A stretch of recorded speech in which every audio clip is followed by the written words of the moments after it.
Il n'a pas bien la titre de mini vidéo in amena kuma Union européenne ni Chinois ga président en relation de Kano et Xi Jinping ye. Kunu kodo temenu ni ɲɔgɔn cɛ irisi kosɔn a décidé ka tiɲɛ fu ɲɛna an bɛn'o de décrypter ɲɔgɔn fɛ ni vidéo in kɔnɔna la. Comme d'habitude yani ka vidéo filɛ laisse-moi un petit like pour me donner de la force.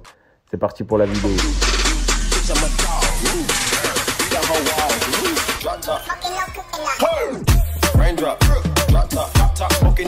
Alors les gars, faut pas kalama togo mi wagati do kera nye vidéo ke ka expliquer yana ka foko américain nga président Joe Biden kunye chinois ka président Xi Jinping wele visio conférence la ka kangari daye ka foko aganna risu deme keleina aganna keleke mina duma. Donc ya no che américain nga service de renseignement mo de information duga président ma ka foko greño nambe risu ni chinois ni ñoche ni wati na oluma dala ka foko chinois te fe ka kelege mina di risu ma ani fene ka na folo duma pour que ukase kuga kelenke Ukraine konnala. Donc kelen sisa américain nga président Joe Biden sigara a décidé ka visio conférence do organiser ani chinois ka président ni ñoche no Xi Jinping ye ka fanyana ka foko asigilenteni muye n'a décidé ka risu deme domi ka kelege mina duma ou bien ka nafolo duma ou ka ukrainien kele asigilenteni muye abo soro ina fa ba kalama togo mi économiquement chinois ni américains lielen do ñona ou bebe barake ñon fait et tout chinois ka président ira américain ka président na au visio conférence la ka foko ou flashiga intérêt ni keleina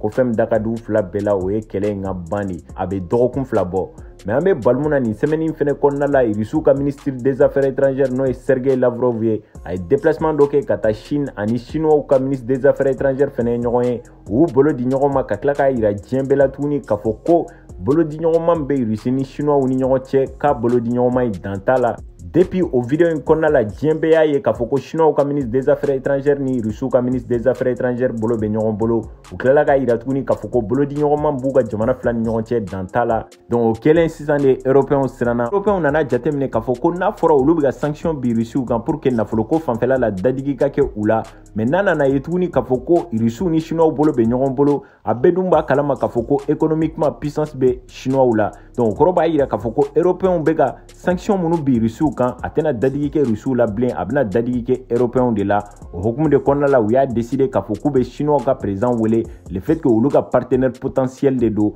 u y'a décidé ka chinois ka président wele visioconférence la pour que k'a bagabaga donc a kana essayer ka fɔ k'a bɛ rusu dɛmɛ nafolo ko fanfɛla la pour que sanction nu kana retourner olu contre la jaja chinois ka président sigilen do k'u makɔnɔ conférence in kɔnɔna la a décidé ka kuma dɔw fɔ an bɛna olu de décrypter ɲɔgɔn fɛ donc i n'a fɔ a b'a kalama cogo min an filɛ nin wagati min na diɲɛ bɛɛ bɔra kalama ka fɔ ko union européenne mɔgɔw filɛ nin u ka décision caman bɛ américains de b'u kɔfɛ k'u pousser ka décision dɔw ta a ma dogo mɔgɔ si la hali nin décision filɛ nin u ka visioconférence américains de y'a daminɛ olu de ye chinois wele fɔlɔ ka essayer ka kangari d'u ye ka fɔ nafolo ko fanfɛla la ani kɛlɛkɛminɛn fanfɛla la parce que u ni ukrainiens bɛ ɲɔgɔn na olu bɛ ka ukrainiens dɛmɛ. Donc au visioconférence in kɔnɔna la chinois ka président yira américains na ka fɔ ko olu tɛ fɛ k'u dɛmɛ de 1 en plus olu tɛ n'u ko bila parce que olu b'u ka nafolo de kɔ u ka bɔfan bɛ fan fɛ u bɛ taa yen de en plus olu jugu tɛ rusiw ye u jugu tɛ européens ye u jugu tɛ américains ye u ni mɔgɔ min bɛ baara kɛ ɲɔgɔn fɛ u n'o tigilamɔgɔ de bɛ baara kɛ ɲɔgɔn fɛ. Donc y'a fɔ ɲɛna cogo min ka fɔ ko américains de bɛ européens kɔfɛ donc le fait k'u y'a ye ka fɔ k'u ka patron ba yɛrɛ ye chinois wele ka kangari da u ye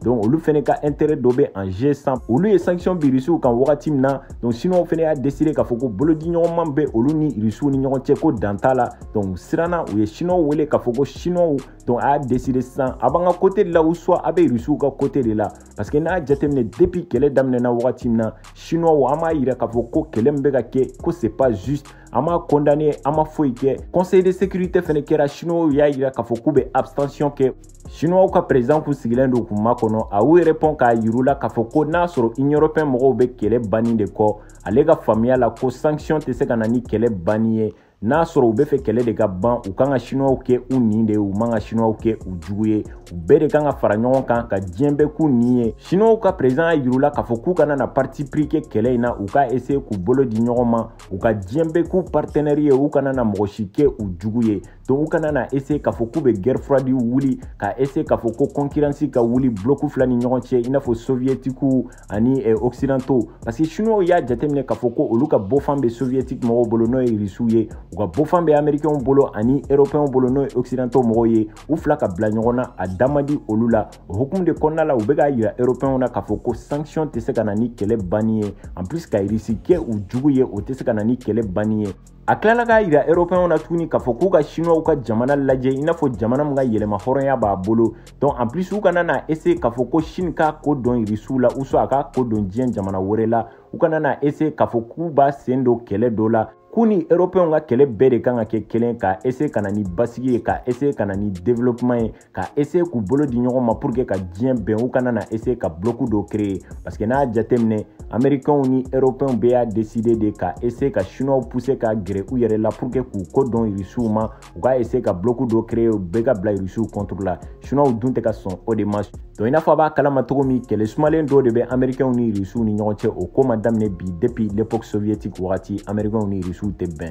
donc concurrence dɔw b'u ni ɲɔgɔn cɛ donc o concurrence de kɔnɔna la américains bɛ ka essayer ka européens nɛgɛ k'u ko dɔn Russiw ma donc et pourtant union européenne fɛnɛ ka intérêt baden de bɛ Russie kɔnɔna la union européenne jamana ninnu fɛnɛ tɔgɔ de faamuya u bɛ ka tugu américains kɔ ka Russiw kɛ u jugu ye chinois ka président tun bɛ k'o de yir'u la k'a yira k'a fɔ ko a bɛ n'a fɔ olu bɛ ka américains de suit ka essayer ka diɲɛ tilan fila ye donc k'a kɛ i n'a fɔ i bɛ Russiw fɛ i t'olu fɛ n'i b'olu fɛ i tɛ Russiw fɛ donc chinois y'o de yir'u la k'a fɔ ko olu t'o la olu bɛ diɲɛ ka tagaɲɛ de fɛ u bɛ diɲɛ ka civilisation de fɛ u bɛ diɲɛ ka développement de fɛ o dun tɛ se ka kɛ n'an ma essayer ka diɲɛ kɛ bloc kelen en plus n'u y'a essayer k'u b'u ko dɔn Russiw ma donc u bɛ diɲɛ tilan de a bɛ kɛ bloc fila ye donc olu tɛ bloc créer ko la u ka essayer ka diɲɛ kɛ i n'a fɔ o ni mɔgɔw ka standard b'a fɔ cogo min donc organisation des nations unies c'est-à-dire diɲɛ bɛ jamanaw ka bɛn ka kɛ kelen pour que an ka taa ligne kelen kan n'o kɛra diɲɛ bɛ se ka avancer a y'o de yira union européenne mɔgɔw la k'a fɔ ko u bɛɛ de kan ka jɛ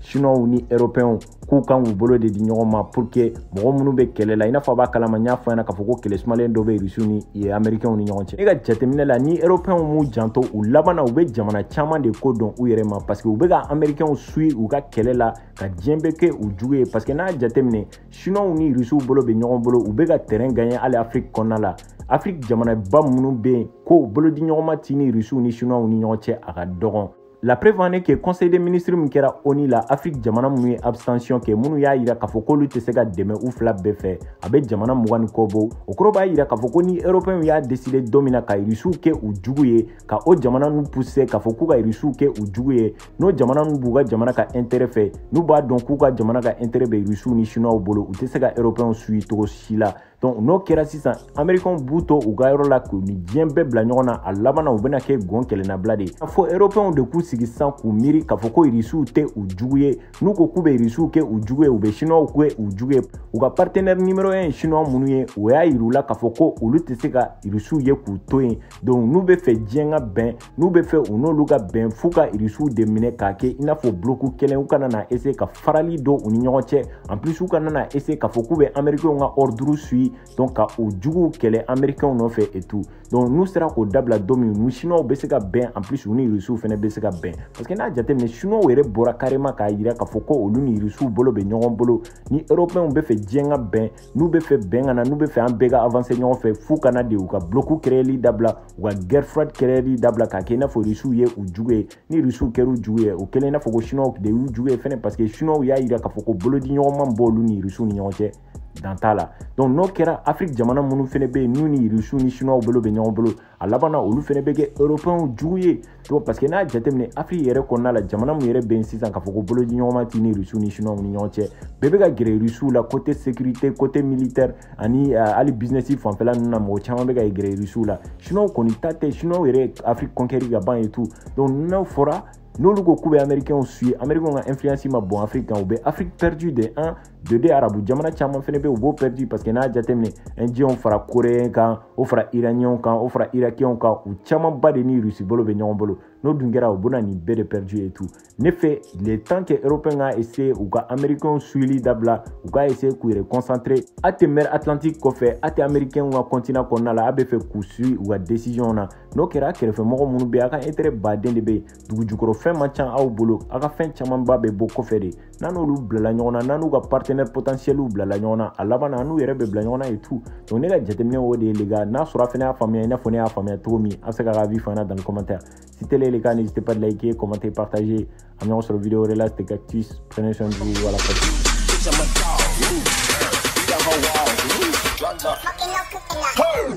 Raindrop,